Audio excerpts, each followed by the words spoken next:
Desta feita vamos falar da renegociação da dívida oculta que está a ser levada a cabo pelo Ministro da Economia e Finanças, Adriano Maliani, em Londres. Vamos falar da nova lei do setor empresarial do Estado que foi aprovada na Generalidade desta semana pela Assembleia da República e no fim vamos discutir o tema sobre o conflito de terras, tendo em conta a decisão que o Tribunal Provincial de Maputo tomou relativamente ao caso Milholamete. Muito bem, desde já cumprimentar aqui as minhas painelistas. Écita, muito boa noite, seja bem-vindo ao programa 2. Boa noite, Mucipo, boa noite também para a Fátima e para os nossos telespectadores. Cumprimento também a Fátima Mimir, muito boa noite, seja bem-vindo ao programa 2. Muito obrigada, Mucipo, boa noite e saudar aos telespectadores. Boa noite, Écita. Muito bem, caro telespectador, vamos então começar aqui a nossa discussão e vamos mesmo com o tema sobre a renegociação da dívida oculta. O ministro Adriano Maliani levou a Londres aos credores, portanto, 3 hipóteses: o alargamento da maturidade dos créditos em 16 anos, com as taxas crescendo de 2% até 3% em 10 anos. Levou uma segunda opção que alarga o pagamento por mais de 12 anos, com uma taxa de juros que varia de 1,5% nos primeiros 5 anos até 5% nos anos subsequentes. Levou uma outra proposta que era um prazo de maturidade de 8 anos e o desconto do valor da dívida. Essencialmente, aqui as autoridades moçambicanas foram pedir mais tempo, se tivéssemos que resumir, para o pagamento da dívida. Fátima, qual é a sua primeira opinião?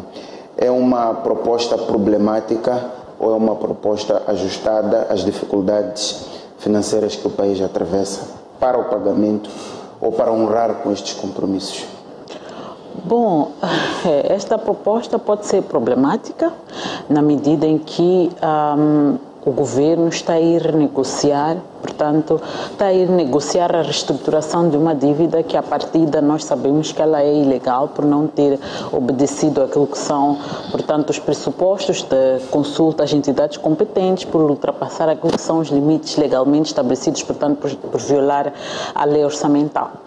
Nessa perspectiva, é problemática porque a discussão deveria ser mesmo no sentido de que não vamos pagar. Mas compreendemos que, enquanto governo, enquanto Estado moçambicano, assume, portanto, aquilo que são os atos ou as consequências dos atos do governo, porque foi o próprio Estado moçambicano que investiu ao governo de poderes para tomar decisões. Tomou-as ilegalmente, neste caso, mas tem que portanto, assumir as consequências. E é óbvio que o Estado moçambicano, nas condições atuais, não está em condições de, portanto, honrar com os seus compromissos. Pelo menos como estabeleceu sim, pelo menos no nos início termos dos contratos de financiamento. Exato, pelo menos nos termos daquilo que são os contratos de financiamento. Eu quero acreditar que mesmo fora do contrato de financiamento, se nós formos a olhar o pressuposto da renegociação, portanto o governo está a pedir mais tempo, o que significa, obviamente, que talvez as taxas de juros vão ser mais reduzidas, mas o pagamento vai ser muito mais longo, o que significa que o próprio credor sai a ganhar, mas obviamente que ele vai ganhar um pouquinho mais tarde. Portanto, aqui a questão é que, se nós formos olhar para o pressuposto de que é muito provavelmente pagar com as receitas a serem geradas pelo gás natural, cuja previsão do primeiro largo da primeira produção é 2022, 2023, penso que em certa medida é problemático, porque o governo moçambicano não quero acreditar que deva tomar esta decisão de como é que vai usar as receitas do gás natural sozinho. Esta é uma decisão que deve ser tomada pelo governo numa discussão com a sociedade e com o Parlamento enquanto órgão legislador. E aqui eu devo sublinhar que, muito particularmente, a Lei do Petróleo estabelece que quem determina o mecanismo de gestão da receita é a Assembleia da República. Portanto, aqui não há de ter que ser o governo quem vai decidir que vai usar o dinheiro do gás natural a vir para o futuro para saldar uma dívida, e pior, uma dívida que não está muito bem esclarecida. compreendo que, como Estado moçambicano, tem que tentar ao máximo que pode, e a interpretação que eu faço é de que o governo está a tentar demonstrar que está interessado em pagar as dívidas, mas que está a ter dificuldades, exatamente, que tem dificuldades, e caberá, obviamente, ao credor decidir se aceita os condicionalismos que o governo moçambicano coloca. O credor já respondeu e não concorda com nenhuma das três propostas. No caso, a filosofia ou o pensamento era de caberá ao credor aceitar, porque estamos com 3 propostas sobre a mesa, e quem apresenta 3 propostas é porque realmente tem interesse de ver, de certa forma, uma destas propostas aceita. Destas 3 propostas, Fátima, qual é a que lhe anima ou a que acha que está mais ajustada àquilo que é a realidade das contas públicas moçambicanas neste momento? Qual é a proposta, digamos, mais acessível às nossas finanças neste momento? Bom, para o momento é muito complicado. Penso que quase nenhuma delas para o momento se ajusta. Para o momento que vem, muito provavelmente há de ser a proposta de alargar para os 15 anos de maturidade, mas aqui também é preciso sublinhar que o governo pode estar a ser otimista demais. Ok? Contar com receitas do gás.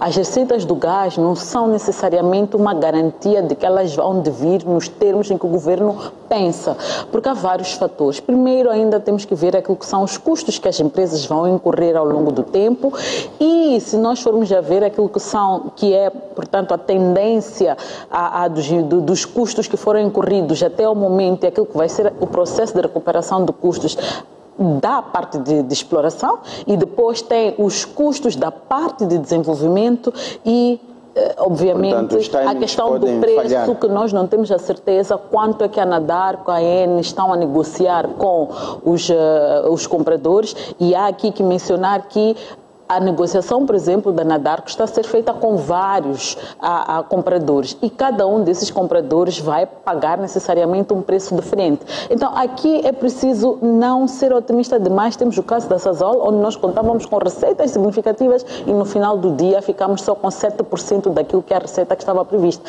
Então, aqui eu penso que enquanto há essa discussão que o governo pretende ter para ganhar mais tempo, demonstrar interesse em resolver o assunto cabendo ao credor, porque no final do dia, os credores vão ter que decidir de alguma forma uma solução, ou vão portanto, à arbitragem internacional para resolver isso. E quando formos, e eu gostaria que chegássemos lá, quando formos, obviamente, devemos chegar a uma situação em que se vai comprovar que o Estado moçambicano nem deveria pagar esta dívida por não haver condições, portanto, digamos, formais e ilegais que permitam que o Estado moçambicano assuma a tal dívida. Esta é uma perspectiva. A outra perspectiva é de que o Estado moçambicano, enquanto assume que vai pagar a dívida, porque o Estado tem que assumir os atos, portanto, do governo, tem que, em paralelo, acionar os mecanismos de responsabilização, porque o Estado não pode assumir o ônus, portanto, dessa responsabilização, enquanto os autores, portanto, que levaram o país a esta situação continuam aí ao fresco. Impunes. E não acontece absolutamente nada. Qual é a sua opinião sobre este avanço de Adriano Malian a Londres para tentar convencer os credores a uma destas 3 propostas, mas a questão que a Fátima levanta sobre a possibilidade de uma falha nos timings previstos, aponta-se aqui 2022 como data de início para o pagamento. Levanto isto porque podemos lembrar que já houve uma renegociação da dívida de Ematum. O governo alargou os prazos de pagamento e tinha-se comprometido a pagar duas prestações anuais. E, passado algum tempo, pagou a primeira, mas no momento de pagar a segunda e as restantes não aconteceu, falhou, porque o Estado não tinha essas possibilidades. Qual é o risco que pode existir se até 2022 as contas de Adriano Malian falharem? Bom, obrigada, Mucib. E eu penso que a principal resposta a essa questão foi posta mesmo quando foi tornada pública esta declaração, quando pergunta-se se seria possível que Moçambique honrasse com os seus compromissos na situação em que se encontra de bloqueio total.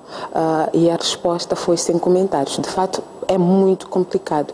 E digo porquê. Primeiro, porque estamos a dizer que o Estado moçambicano, ou que Moçambique neste momento está a trabalhar com projeções bastante otimistas, em que espera que até 2022 esteja em condições de negociar ou de vender o gás, portanto de ter vários compradores, esteja também em condições e as condições, portanto, do mercado internacional sejam iguais ou superiores às que se encontram hoje.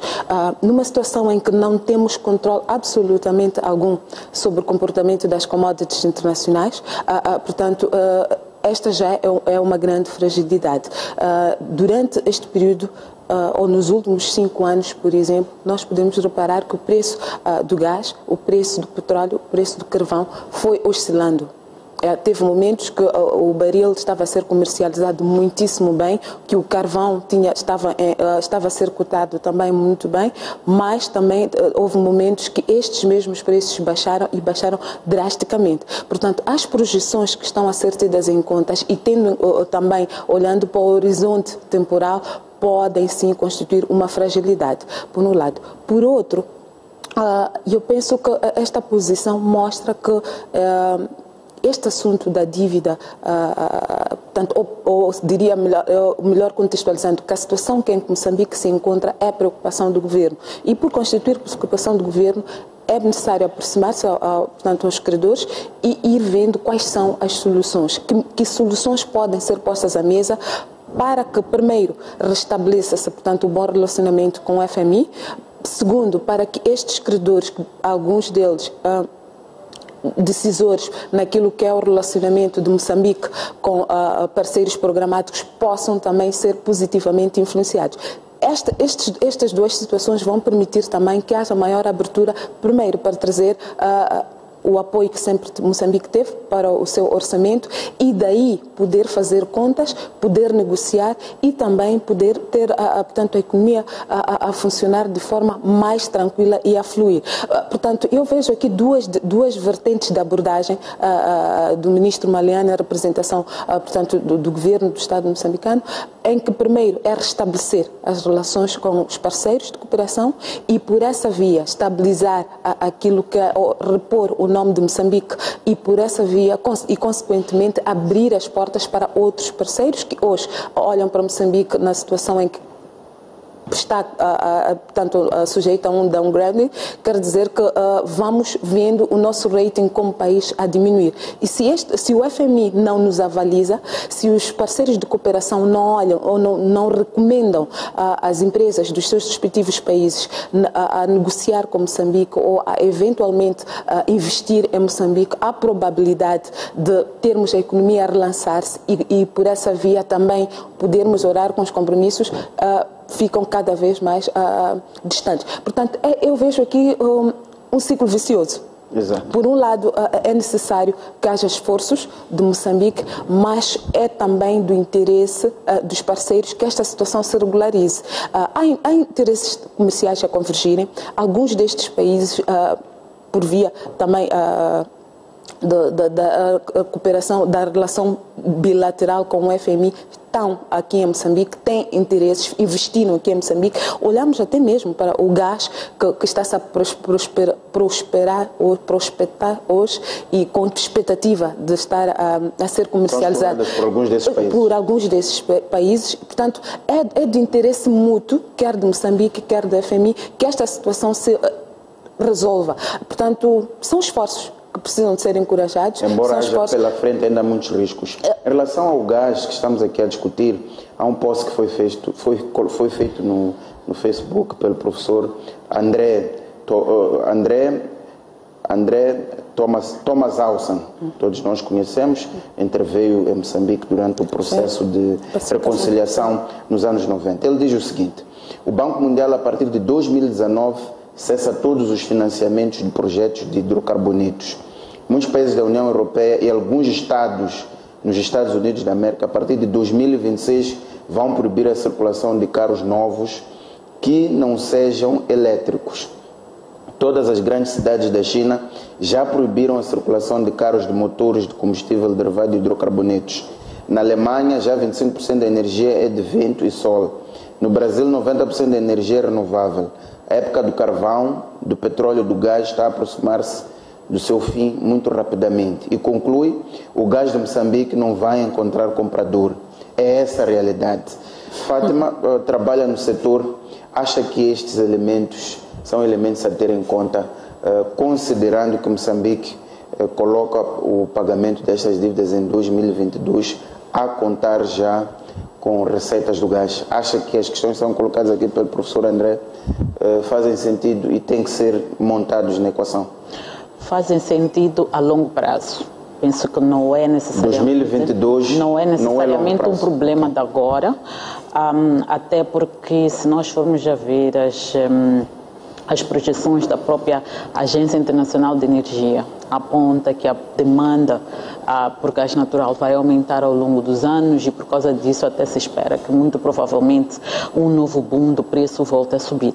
É preciso lembrar que para além desses mercados tradicionais do gás natural, há outros mercados emergentes. Nós temos ainda o Japão, que é um comprador importante, temos as Coreias que precisam, temos Vietnã, portanto há uma série de países ainda que têm interesse, portanto, no gás natural. E aí também é preciso pensar porque que uma empresa como a BP assinaria acordos de 20 anos para a compra de gás natural, tendo em conta todo este, portanto, contexto internacional. É preciso reconhecer que há ameaças, de colocar entre aspas o termo ameaças, que há ameaças importantes à exploração do gás e do carvão, muito em particular por causa dos acordos do clima, e no caso do carvão, o debate internacional é de que é preciso que os países produtores do carvão façam aquilo que se chama de shutdown das operações. E o debate que está a acontecer ao nível internacional é de onde é que começamos o shutdown. Porque se olharmos para países como a Austrália, o carvão é um recurso bastante importante. Se nós olharmos para países como os Estados Unidos, inclusive o carvão também é um recurso importante. Onde é que se vai iniciar o tal shutdown? Vai se iniciar em África, em países como Moçambique, que precisam desse carvão para potenciar, gerar alguma receita, ou vamos começar por países como a Austrália, como os Estados Unidos, que já têm um desenvolvimento industrial e econômico bastante significativo e que em certa medida foi sustentado pela exploração do carvão. E em relação ao gás natural se coloca a mesma questão.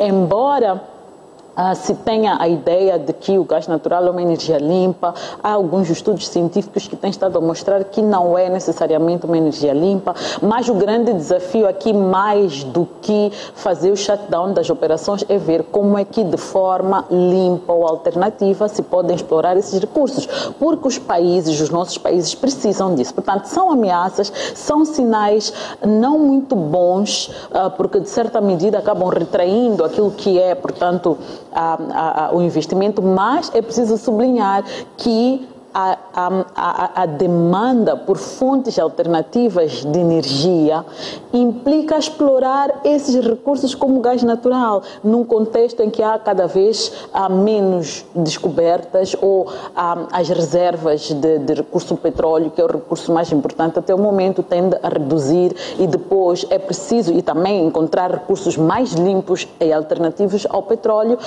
O gás natural aparece aqui como uma alternativa. Então, eu penso que isto é um assunto cientificamente discutível. A longo prazo, há de ser, sim, um problema olharmos para aquilo que são os acordos de clima que foram assinados, mas não há de ser necessariamente um problema a curto prazo. E até se formos a olhar para países como a própria Índia, para países como a própria China, como o Japão, etc., que estão, com quem as multinacionais estão a negociar, acho que portanto, essas matérias-primas vão continuar a ser determinantes. De que não há de haver mercado, não é necessariamente assim. O que pode acontecer é a negociação, portanto, dos preços de venda ser um preço desvantajoso em relação àquele que se pensava por causa deste tipo de sinais não positivos que se emitem. Até para sairmos deste tema, o ministro Maliano recebeu, digamos assim, um não em Londres dos credores, mostraram desapontamento e não concordaram com nenhuma das três propostas. Qual é a sua opinião em relação a isto?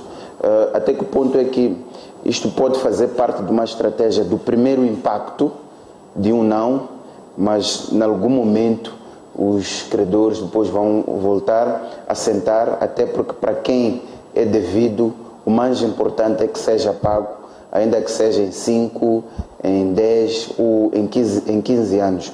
Não fará parte de uma estratégia as propostas colocadas por Adriano Maliani, até porque já tem agendado um novo encontro em Washington para voltar a discutir o pagamento da dívida? Bom, depois de ver as declarações, eu penso que o não aqui vale o que vale. Parece-me que, como disse na minha anterior intervenção, é de interesse de Moçambique, mas também dos seus credores, que esta situação seja resolvida. Portanto, se a solução significar a quebra da resiliência, podemos assim dizer, de Moçambique, e entregar os pontos, assinar o que for preciso, entregar a exploração do que tem e o que ainda vai explorar, os credores ficariam satisfeitos.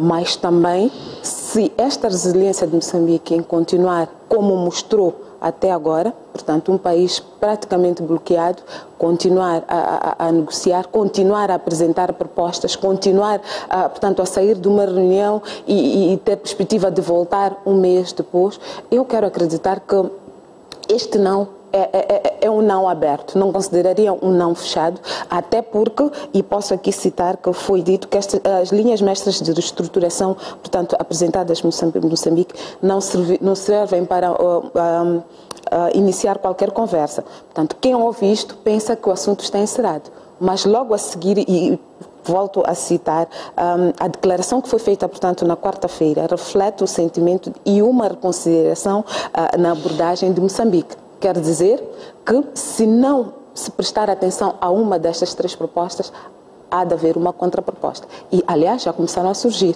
Portanto, explorar o gás, eventualmente nos termos e condições que serão apresentados ao governo, e este também vai avaliar.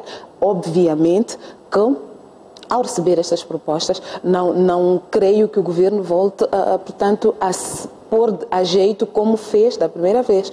Há certos mecanismos que terão que ser religiosamente seguidos, e acredito também que, por ser um pacote que já vem com uma grande dose de suspeição, diria até de forma envenenada, há cautelas que não vão poder passar. Portanto, esta abertura, esta forma que o governo tem estado a levar e, de alguma forma, ir espalhando aquilo que são as suas pretensões. Lembro-me que, para mim, pelo menos de forma surpresa, em princípios de março, o governo já foi anunciando que, portanto, lá mais para o final do mês, iria encontrar-se com os credores e que havia portanto, apresentar propostas para a reestruturação da dívida. Portanto, são várias formas de pressão que devem ser postas à mesa e são postas à mesa, mas, em última instância, eu quero acreditar que não é do interesse dos credores que, portanto, este não seja fechado.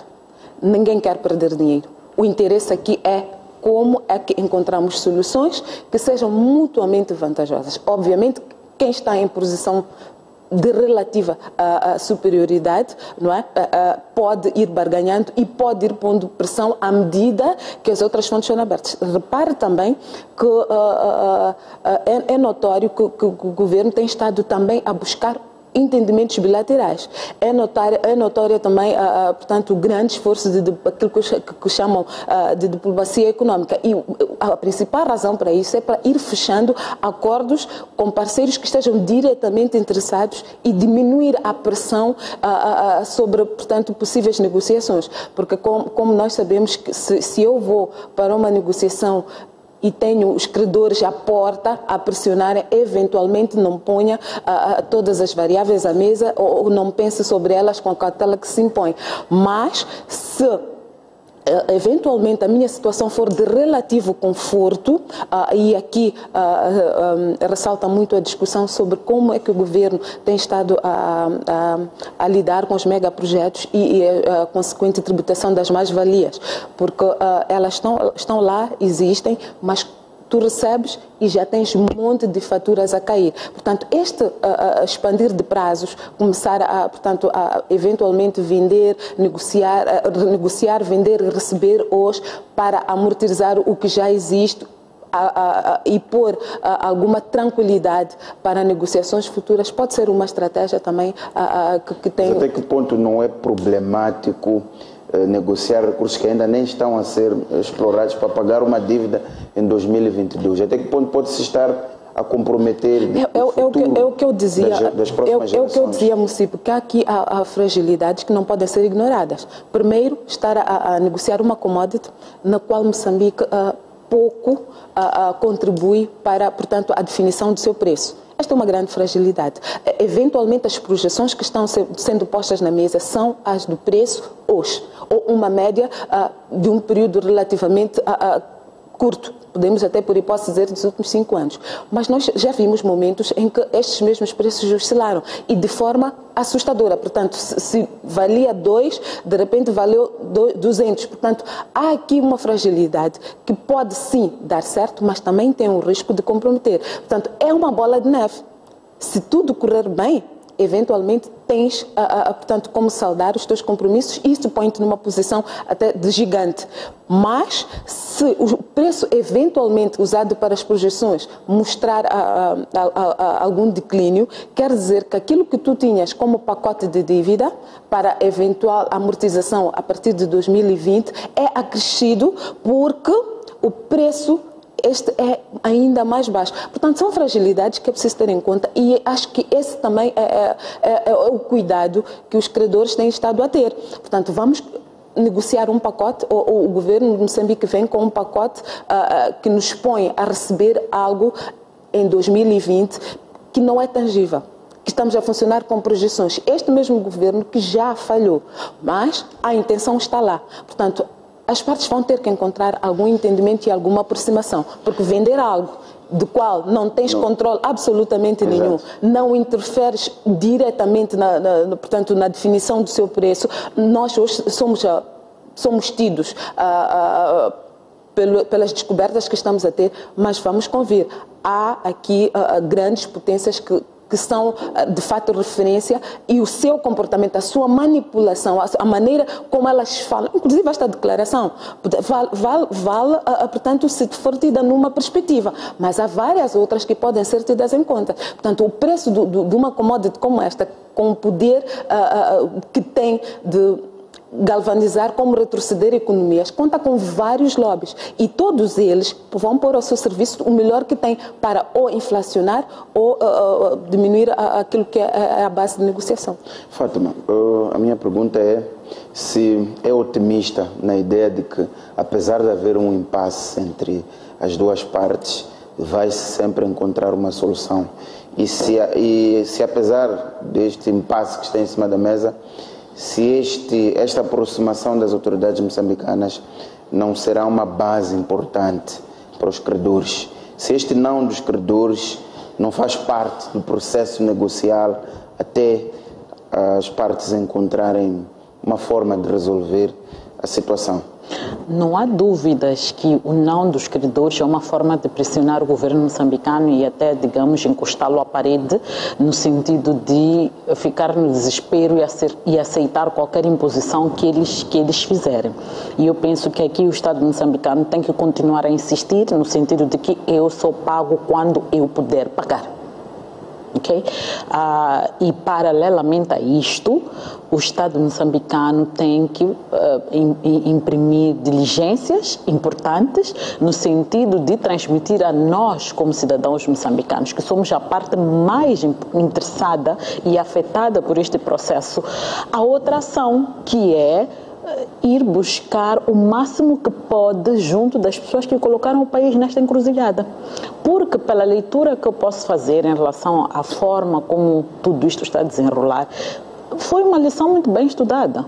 Não há dúvidas, quando hoje se vem com a ideia de que vamos, pensar nas receitas do gás como alternativa, portanto, os credores estão a impor já que nós queremos gás e o FMI, uma coisa de um mês por aí, veio falar da dívida da ENH, que estava por aí a 2 bilhões de dólares, e eu não entendi muito bem qual foi o propósito do FMI vir e falar do endividamento da ENH, sabendo que para a ENH participar nos negócios de gás natural, precisaria sustentar a sua participação para além de pagar retroativamente o investimento que foi feito na fase de exploração, portanto, na fase da pesquisa.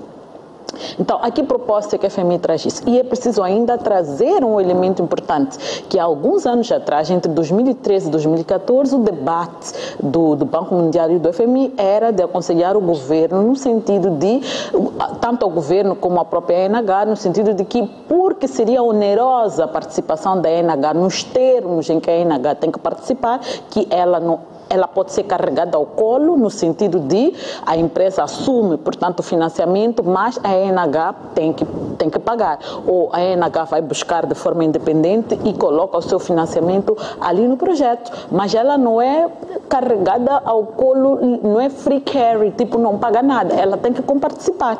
Portanto, e a proposta era de que é melhor, porque isso é um encargo para o Estado moçambicano, era melhor que a ANH vendesse a sua participação. Então, tudo isto, obviamente, quando a gente vê no final esta proposta de que, bom, nós queremos participar no gás, e para participar no gás não há de ser numa negociação direta, por exemplo, entre o governo decidir que vai retirar a parte da Anadarko, ou a parte da ENE, ou a parte de qualquer outro membro dos consórcios da área 1 e da área 4, e atribuir, portanto, aos credores. Obviamente que há de vir retirado da parte da ENH.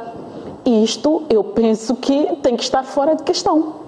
Isto tem que estar fora de questão. O governo tem que encontrar uma forma de resolver este assunto de uma forma que não penalize aos moçambicanos, que não penalize ao Estado moçambicano, porque nós também estamos a contar que o gás natural há de ser a nossa salvação, em certa medida. Se nós falhamos aqui, onde mais havemos de buscar? O carvão não decolou, não nos está a dar os bilhões de dólares, estávamos a pensar. Estamos a contar com os 15 bilhões da área 4 do projeto Coral, estamos a contar com os 30 bilhões de dólares ao longo de 25, 30 anos da área 1, portanto, do projeto Golfinho Atum. Portanto, isto está muito fora de questão. E se o governo acha, e eu acho que o procedimento mais correto, antes do governo ir e propor muito concretamente que vai ser por via das receitas, deveria já ter ido ao Parlamento discutir com a Assembleia da República, devia já ter, e por via da República, a Assembleia da República estaríamos talvez num debate público de que, bom, concordamos que, ok, não temos saída, se for o caso, vamos pagar, não é? E como é que nós o fazemos? Não pode o governo vir e nos surpreender com uma proposta como esta, porque olha que há um não dos credores, mas há uma contraproposta sob a proposta do governo. Se nós formos a ver que a ideia é, vamos usar também o dinheiro do gás. Então, é no sentido de que eles estão a dizer, essas vossas propostas talvez é pelo tempo que o governo espera pagar, muito provavelmente é pelo timing, pela proposta das taxas de juros que estão ali apresentadas. Muito provavelmente a recusa seja por aí e não necessariamente de iniciar talvez em 2022. Pode ser que eles aceitem até a proposta de 2022, mas eles queiram que o período de pagamento seja muito mais reduzido, a considerar que se um país vai ter em 30 anos 15 bilhões mais 30 bilhões, significa que em média estamos a falar que vai ter 1 bilhão e 300 ou 500 milhões de dólares. E talvez são estas contas que os próprios credores também estão a fazer em relação ao gás natural. Portanto, eu penso que o governo não deve deixar de insistir que só vai pagar quando puder pagar, porque o dinheiro do gás não é necessariamente uma garantia.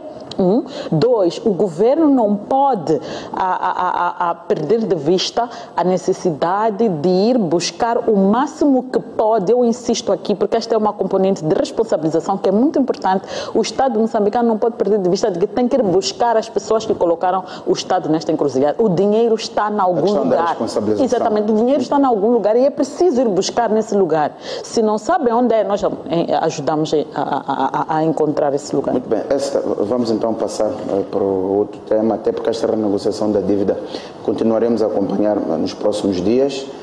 A Assembleia da República aprovou na Generalidade uma nova lei do setor empresarial do Estado, é assim como se chama. Há aqui algumas inovações, vamos discutir se são as mais importantes para devolver a estabilidade e a sustentabilidade econômico-financeira a estas empresas.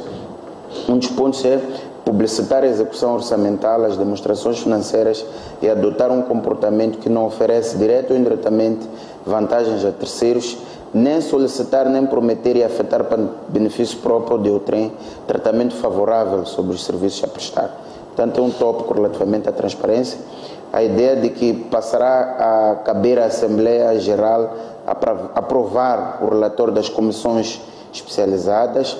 A aquisição de bens e serviços por empresas do setor empresarial do Estado rege-se por concurso público e nos termos a regulamentar nos estatutos de cada empresa.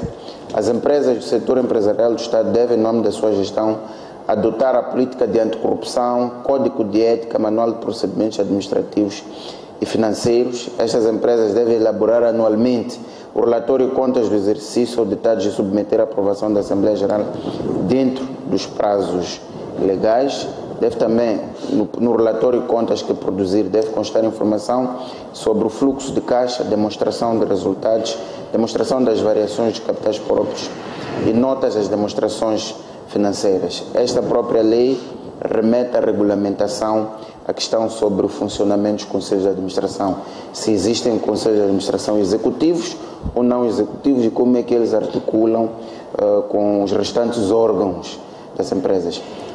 A minha pergunta é se é esta lei do setor empresarial do Estado que o país precisa neste momento para tornar as empresas em que o Estado manda mais competitivas e capazes de gerar receitas para alimentar o Estado numa fase tão difícil como a que vivemos hoje. Bom, o meu primeiro comentário, município, é se são empresas, não parece que faça sentido que elas não tivessem regras muito claras com relação à transparência, com relação à compliance. E se fizer alguma comparação, por exemplo, com aquilo que se exige, porque é de lei que as empresas no setor privado publiquem, por exemplo, os bancos são obrigados a publicar os seus relatórios e contas. Por que esta mesma exigência não era feita ou não era aplicável, não era mandatória para empresas do Estado? Onde o Estado tinha alguma coisa a dizer. Portanto, o meu primeiro comentário é que, ok, finalmente olhou-se para aquilo que sempre se chamou de empresa e agora está-se a dar o tratamento de empresa. Portanto, é necessário que haja compliance. Lógico, as contas, relatórios e contas têm que ser auditados, têm que ser publicitados, têm que estar disponíveis, têm que pôr nos jornais de maior circulação. É assim, todas as outras empresas fazem isso. Então, por que as do Estado tinham que ter um tratamento diferente? O meu segundo comentário é, ok, se estas empresas finalmente vão ser tratadas como empresas efetivamente, penso que é necessário que elas tenham uma decisão também importante. Se o core business de uma empresa é, por hipótese, transporte, ela tem que fazer de tudo para que as suas atividades, portanto, as suas operações tenham um contravalor. E qual seria o seu contravalor? É refletir-se naquilo que vão ser os seus balancetes. Portanto, se estas empresas tiverem contabilidade feita e reconhecida, certificada por entidades também reconhecidas e certificadas, se estiver claro qual é o core business, se estiver claro o que é um conselho de administração e o que é que está ali a fazer, se estiver claro que há uma separação, por exemplo, entre conselho de administração e Assembleia Geral, que cada uma delas tem funções, tem atribuições muito concretas e que há umas que têm que fazer o check and balance para que as outras sejam eficientes. Se estiver claro também que numa primeira fase, porque algumas destas empresas públicas ou do Estado que vão estar, quero eu acreditar que vão continuar sobre a égide do IGEP, algumas destas empresas vão precisar de uma transformação profunda, porque elas existem, têm instalações, têm um nome, têm recursos humanos, mas não estão a produzir ou não estão a ter aquilo que eu chamaria de comportamento de empresa. Portanto, para torná-las empresas efetivamente, há um trabalho corajoso que vai ter que ser feito. a decisão esse trabalho também está além desta lei. Está para além portanto, daquilo que se põe no papel. É preciso definir, portanto, a orientação.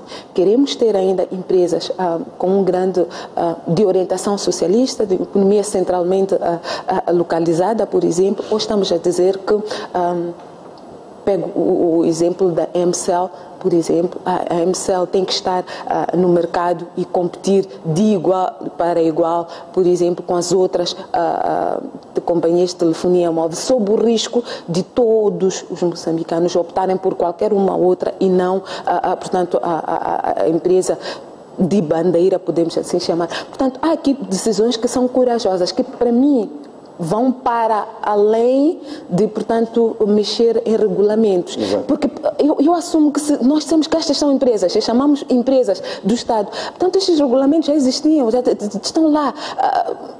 Quando fala de decisões corajosas, nós sabemos que há empresas controladas pelo Estado com problemas bastante sérios, e deu o caso da MCL.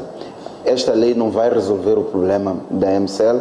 A MCL precisa de uma intervenção de fundo, precisa de um investimento em infraestrutura tecnológica bastante profundo que possa colocá-la ao nível das suas concorrentes. Nesses casos, qual é o seu pensamento? Acha que é o caminho da privatização? Acha que é o caminho do Estado ceder uma boa parte ou não das suas participações?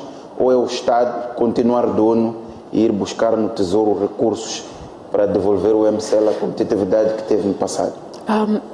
Dois comentários, Mucibo. Primeiro, é que para dar robustez, deu o exemplo da MCL, eu podia pegar em qualquer outra portanto, empresa, para conferir robustez e capacidade de subsistir no mercado, assumindo que existem outros atores, portanto, do setor privado.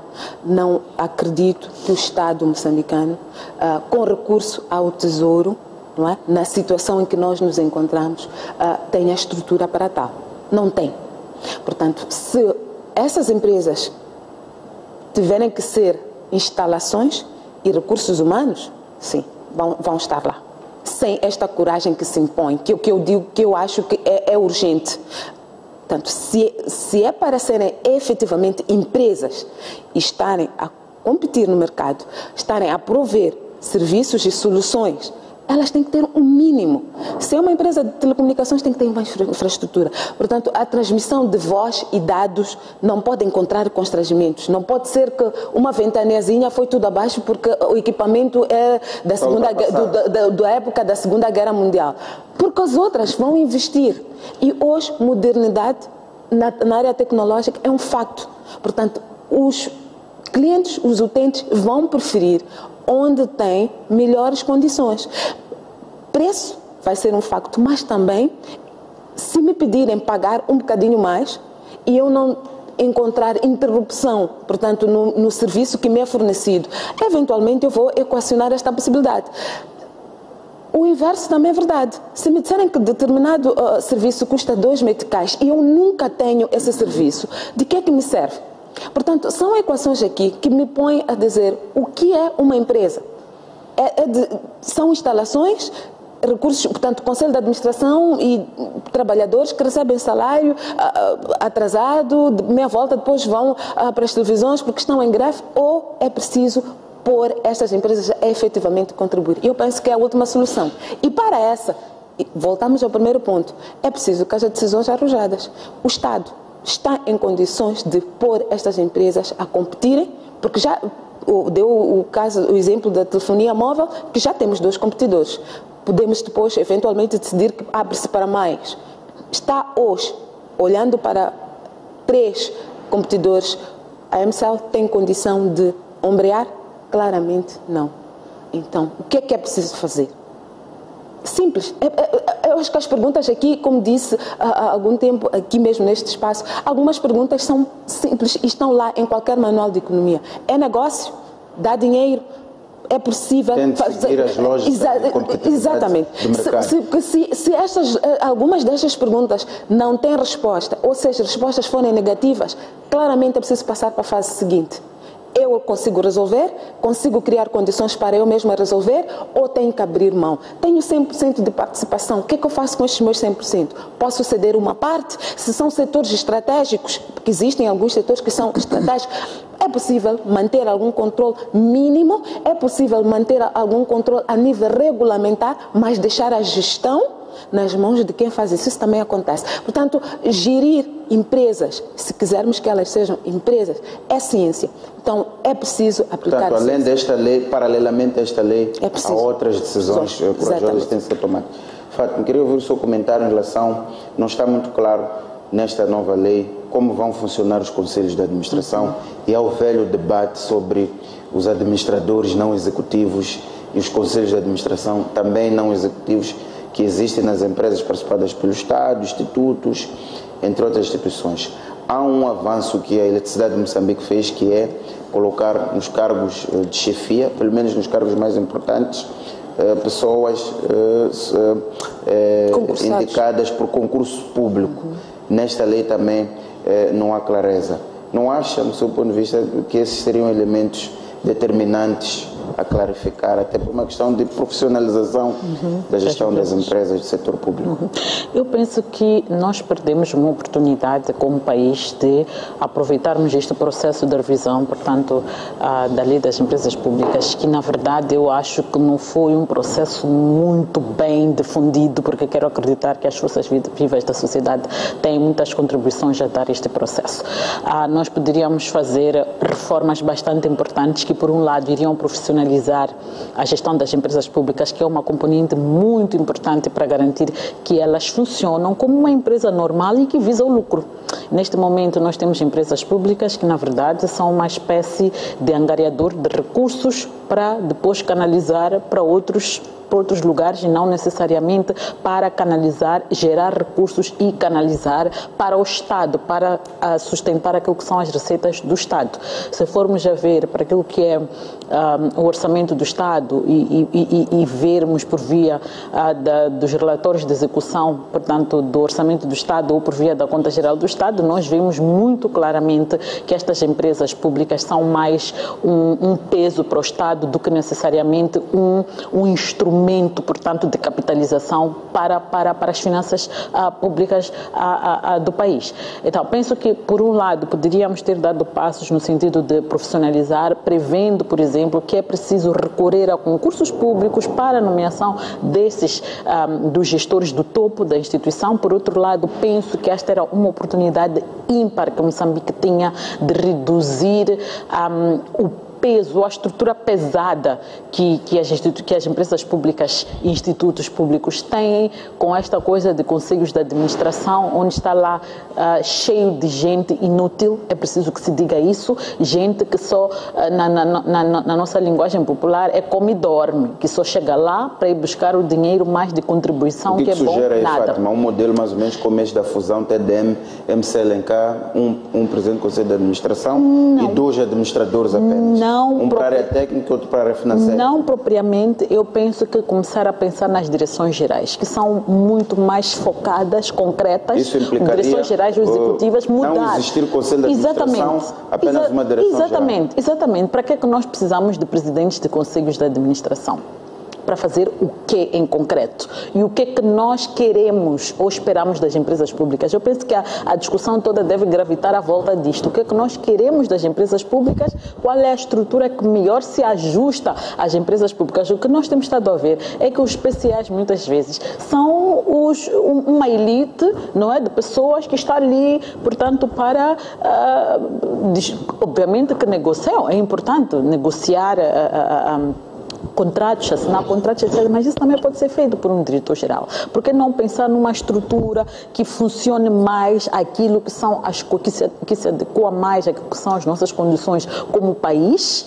Ok? Se nós formos a ver, temos casos de PCAs que estão a receber aqui 5 salários do Presidente da República, num contexto em que nós estamos a falar de empresas que não produzem, de empresas que não geram rendimento absolutamente nenhum. Então, eu penso que aqui nós perdemos uma oportunidade de reestruturar e quero esperar que, uma vez que a lei remete à regulamentação, portanto, desta questão dos conselhos de administração, o governo tenha clarividência suficiente para olhar para o contexto que se tem, porque esta parte da regulamentação vai ficar com o governo, tenha a clarividência suficiente para perceber que, olha, nós não podemos continuar a manter esta estrutura super pesada, uma estrutura bastante cara e que nós já não conseguimos sustentar e ir para uma situação. Portanto, espero que a parte da regulamentação seja uma parte consultiva, seja um processo consultivo, onde nós possamos, como cidadãos, contribuir para mostrar mais ou menos os caminhos de como é que se pode chegar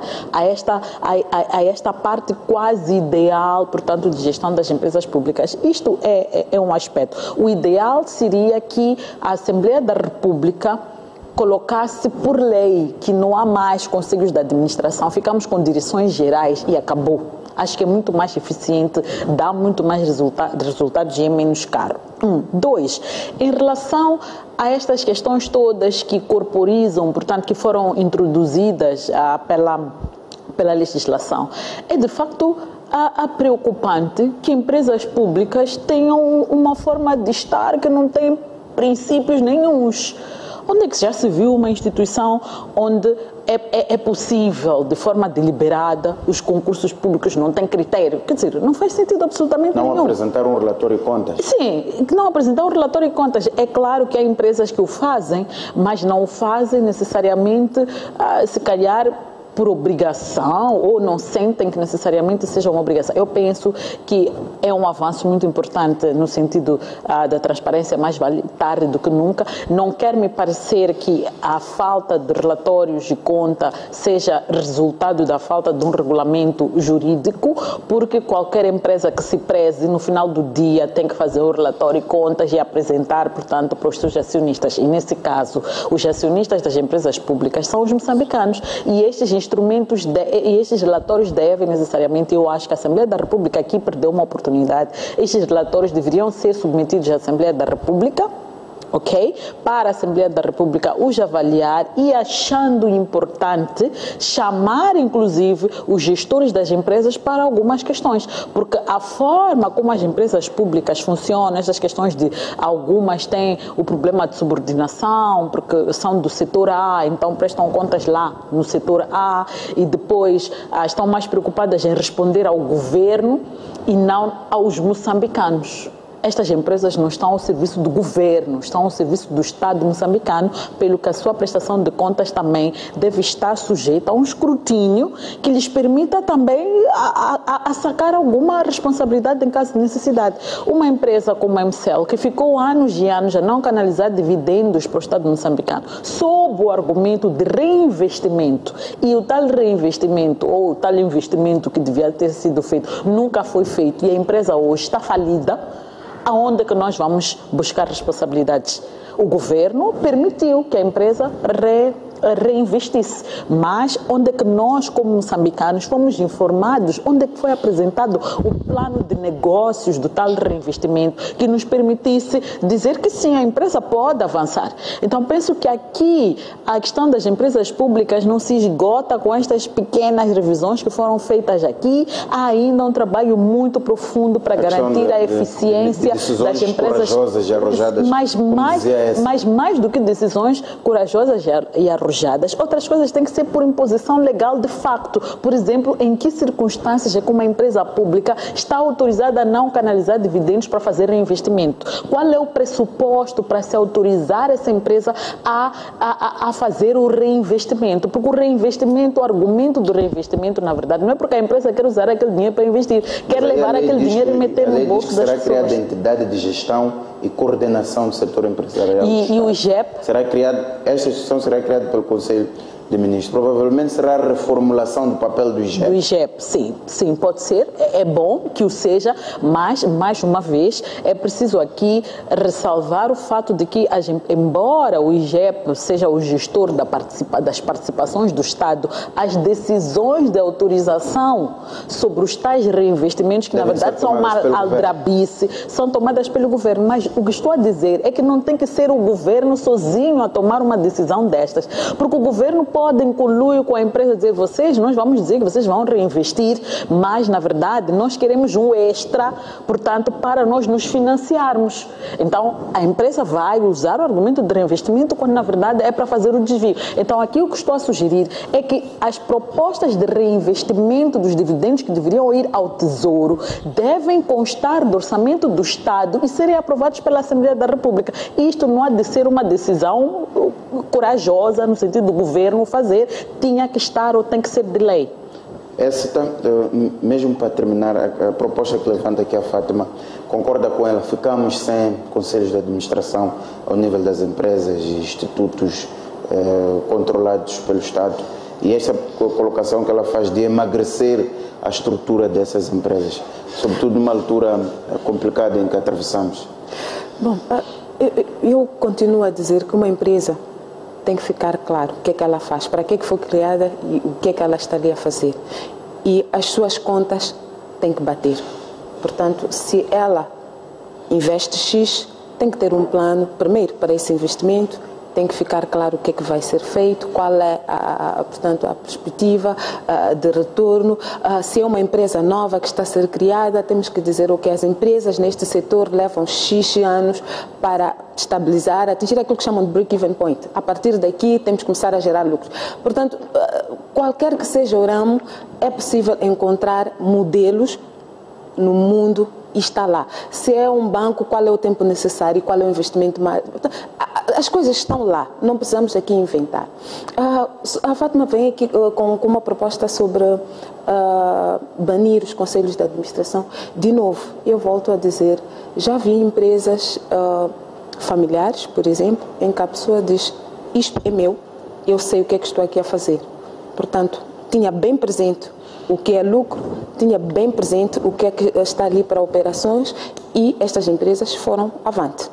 Mas já vi outras também em que estão até muito bem. Se na primeira ele funcionava ele, a esposa, o filho, já vi outras também em que estava ele sozinho, portanto não havia separação, o que é lucro, não havia, e o que é o fundo de maneio, o que é que está de caixa, não deu em nada. Portanto, os nomes, eu penso que neste momento, se calhar, podem levantar a discussão. Se chamamos Conselho de Administração, se chamamos Direção Geral, não, de novo, conta isso para a eficiência, para a eficácia da empresa? Não sei. Porque se dissermos que é uma direção geral com um diretor adjunto e, entretanto, pagamos 3 vezes mais do que pagávamos um PCA, por exemplo. Surtiu efeito? Não creio. Podemos eventualmente dizer que é uma direção geral com um diretor adjunto ou 2 diretores adjuntos e as regras são estas, esta empresa tem este scope para fazer isto. Portanto, eficácia. Para mim, se a empresa... Mais do que nomes, temos que olhar para eficiência, eficácia e dizer isto é uma empresa. Então, tem que ter o mínimo que nós usamos para caracterizar uma empresa estar lá. Depois podemos descer, se estamos satisfeitos com conselhos de administração, com direções gerais. Portanto, para mim, isto são detalhes. Não acho que seja o mais importante quando eu olho para uma empresa. A meu ver, quando eu olho para a empresa, estou a falar de eficiência, estou a falar de eficácia, estou a falar de estrutura, estou a falar de planos de negócios. Depois podemos olhar para os corpos de direção, portanto, se vai ser direção geral, se é conselho de administração, como é que é feita a sua contratação, como é que é feita a sua manutenção nos cargos, como é que é feita a sua prestação de conta, a que organismos ou entidades. Essa estrutura, para mim, tem que estar lá, muito clara, porque é ela que vai suportar e vai determinar que aquilo que é o check and balance de uma empresa acontece. Se temos um conselho de administração que imiscui-se nas atividades de gestão, ela mesma subcontrata, ela mesma faz procurement, ela mesma substitui-se aos recursos humanos, no final do dia pode não haver muito aqui para prestar, portanto, informação sobre a sustentabilidade desta empresa. Fátima, os nomes não são o mais importante. Tem 1 minuto só para responder a esta. Bom, podem até não ser o mais importante, os nomes podem não ser o mais importante, mas a eficácia e a eficiência também se mede em função da estrutura que se tem. Se nós temos uma estrutura pesada, temos mais de 7, 8 administradores inúteis na sua maior parte, não contribuem em nada, com salários chorudos que nem respondem àquilo, e não estou a ver aqui uma situação em que um diretor-geral vai receber necessariamente 2, 3 vezes mais que o que um PCA ou um administrador recebe neste momento. Então eu acho que isto é um aspecto importante, obviamente que não é uma proposta acabada, é uma proposta, pode haver outras, o próprio município falou aqui que podíamos pensar no Conselho de Administração de apenas 2, 3 pessoas. Vamos pensar se é possível fazer isso, mas a questão aqui é preciso pensar que as empresas públicas não podem continuar a ser o lugar onde nós damos emprego às pessoas, onde nós resolvemos o problema do clientelismo.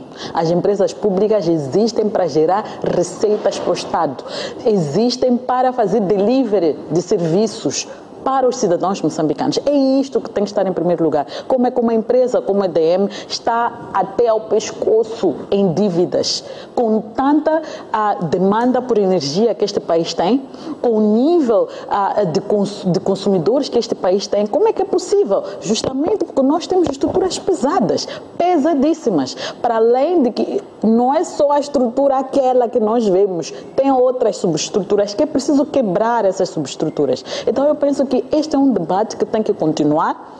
Os nomes podem não importar, mas a verdade é que há aspectos da gestão das empresas que criam um peso que afeta a eficácia e a eficiência na prestação de serviços. Muito obrigado pela vossa presença hoje, Esseta Segauque, Fátima Mimbir.